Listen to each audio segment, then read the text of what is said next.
السلام علیکم ورحمۃ اللہ وبرکاتہ۔ دوستو، اگر آج دل بھاری ہے تو اس کا مطلب یہ نہیں ہے کہ آپ کمزور ہیں۔ بعض دن ایسے ہوتے ہیں جب انسان مسکرا تو لیتا ہے مگر اندر کہیں تھک جاتا ہے۔ یہ تھکن ناکامی کی علامت نہیں ہوتی، یہ اس بات کی نشانی ہوتی ہے کہ آپ نے ہمت کے ساتھ بہت کچھ سہا ہے۔ اللہ ہر دل کی کیفیت جانتا ہے، اور قرآن ہمیں یہ احساس دلاتا ہے کہ جو بوجھ آپ محسوس کر رہے ہیں وہ بے مقصد نہیں ہے۔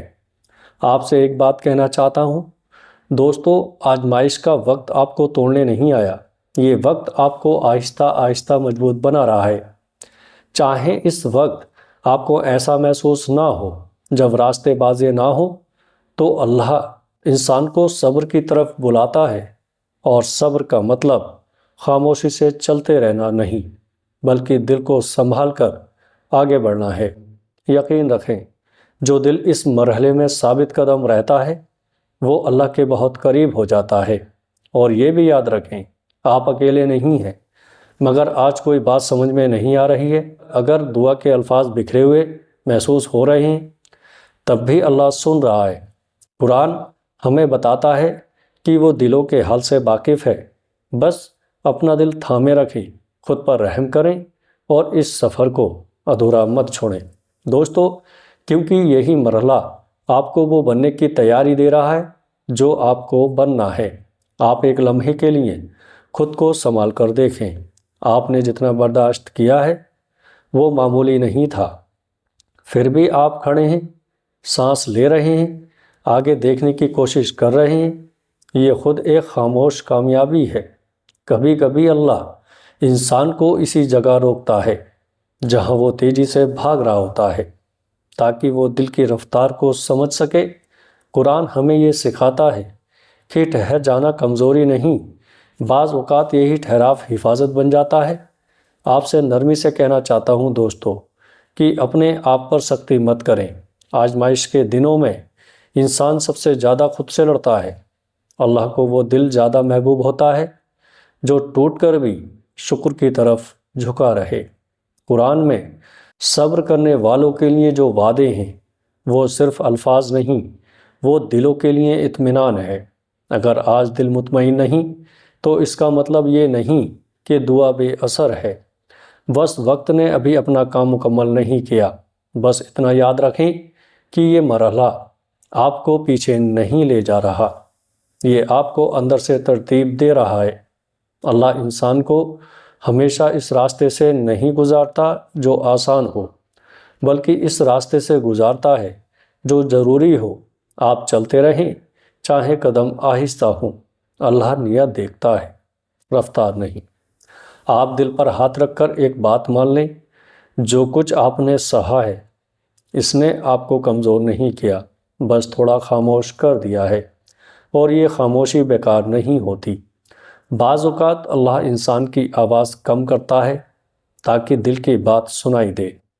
قرآن ہمیں یہ یاد دلاتا ہے کہ اصل قدر الفاظ کی نہیں، نیت کی ہوتی ہے، اور نیت وہی بنتی ہے جو آزمائش میں صاف ہو جاتی ہے۔ اب سے نرمی کے ساتھ کہنا ہے کہ خود کو باقی سب سے پیچھے مت سمجھو۔ ہر انسان کا سفر الگ ہوتا ہے، اور اللہ کسی کو بھی دوسروں کے پیمانے سے نہیں پرکھتا۔ اگر آج آپ سست محسوس کر رہے ہیں تو یہ زوال نہیں، یہ ٹھہراو ہے۔ قرآن میں صبر کو روشنی کہا گیا ہے، اور روشنی فوراً نہیں چمکتی، آہستہ آہستہ آنکھوں کو عادی بناتی ہے۔ بس چلتے رہیں، چاہے دل بھاری ہو۔ دوستو، ہر قدم کا شور نہیں ہوتا، مگر ہر قدم شمار میں ضرور ہوتا ہے۔ اللہ ان کوششوں کو بھی دیکھتا ہے جو آنسوؤں کے ساتھ کی جاتی ہے۔ آپ کا رب قریب ہے، اور وہ اس سفر کو ضائع نہیں ہونے دیتا۔ اب ایک بات یاد رکھیں، بعض دنوں میں مضبوط ہونا نظر نہیں آتا، بس برداشت کرنا ہی سب سے بڑی طاقت بن جاتا ہے۔ اگر دل بار بار تھک کر بیٹھ جانا چاہتا ہے تو خود کو ملامت نہ کریں۔ اللہ انسان کی کمزوریوں سے ناراض نہیں ہوتا، وہ اس لمحے کو دیکھتا ہے جب بندہ بوجھ کے باوجود اس سے جڑا رہتا ہے۔ قرآن ہمیں یہی احساس دلاتا ہے کہ اللہ دلوں کے حال سے پوری طرح واقف ہے۔ دوستو، اب سے میٹھے لفظوں میں کہنا ہے کہ اپنی رفتار کو دوسروں سے مت ملائیں۔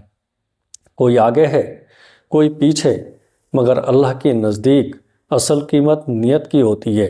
بعض راستے آنکھوں سے نظر نہیں آتے، مگر وہی دل کو منزل کی طرف لے جا رہے ہوتے ہیں۔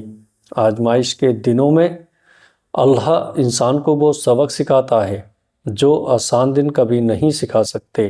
بس اپنا دل اللہ کے سپرد رکھیں۔ اگر آج سکون کم ہے تو بھی امید نہ چھوڑیں۔ ہر رات کے بعد صبح ضرور آتی ہے، چاہے وہ آہستہ ہی کیوں نہ آئے۔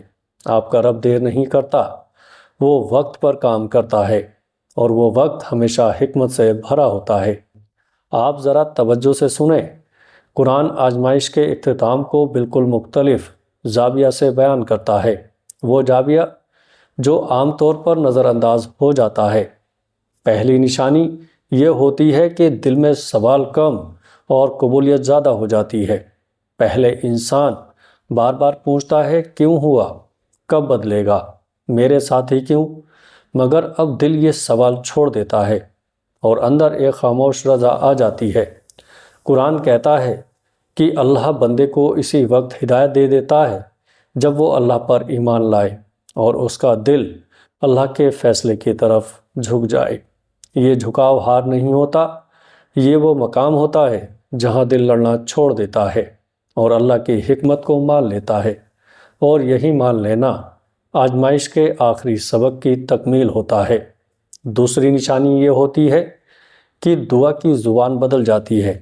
پہلے دعا صرف مسئلہ ہٹانے کے گرد گھومتی ہے، مگر اب دل دعا میں یہ کہنے لگتا ہے کہ جو بہتر ہے وہی ہو۔ قرآن ہمیں بتاتا ہے کہ انسان بعض اوقات ایک چیز مانگتا ہے، حالانکہ وہ اس کے لیے نقصان دہ ہوتی ہے، اور اللہ جانتا ہے، انسان نہیں جانتا۔ جب دل اس آیت کو صرف سمجھنے نہیں بلکہ ماننے لگے، جب دعا جد سے نکل کر اعتماد میں بدل جائے، تو یہ اس بات کی علامت ہوتی ہے کہ آزمائش اب انسان کو سکھا چکی ہے۔ اب دل تیار ہو چکا ہوتا ہے، اور یہی وہ مرحلہ ہوتا ہے جہاں اللہ کا فیصلہ ظاہر ہونے کے قریب آ جاتا ہے۔ اپنے وقت پر، اپنے انداز میں، آخر میں یہ سمجھ لیں کہ آزمائش کا ہر لمحہ، ہر سانس، ہر دل کی دھڑکن معنی رکھتی ہے۔ یہ وقت صرف صبر آزمانے کے لیے نہیں، بلکہ دل کو صاف کرنے، سوچ کو درست کرنے اور روح کو مضبوط کرنے کے لیے ہوتا ہے۔ قرآن کی روشنی میں یہ سبق واضح ہے کہ جو دل آزمائشوں میں ثابت قدم رہتا ہے وہی اصل کامیابی حاصل کرتا ہے۔ دونوں نشانیاں، دل کی رضا اور دعا کا اعتماد، یہ بتاتی ہیں کہ وقت آزمائش مکمل ہو چکا ہے اور اب زندگی نئے روشنی بھرے مرحلے میں داخل ہو رہی ہے۔ بس دل کو مضبوط رکھیں، اپنے اعمال میں صادق رہیں، اور یقین کریں کہ اللہ کے وعدے ہمیشہ سچ ثابت ہوتے ہیں۔ یہ وقت آپ کے لیے اختتام نہیں بلکہ ایک نیا آغاز ہے۔ دوستو، امید کرتا ہوں ویڈیو اچھی لگی ہوگی۔ ویڈیو اچھی لگے تو آگے دوستوں میں شیئر ضرور کریے گا۔ السلام علیکم ورحمۃ اللہ وبرکاتہ۔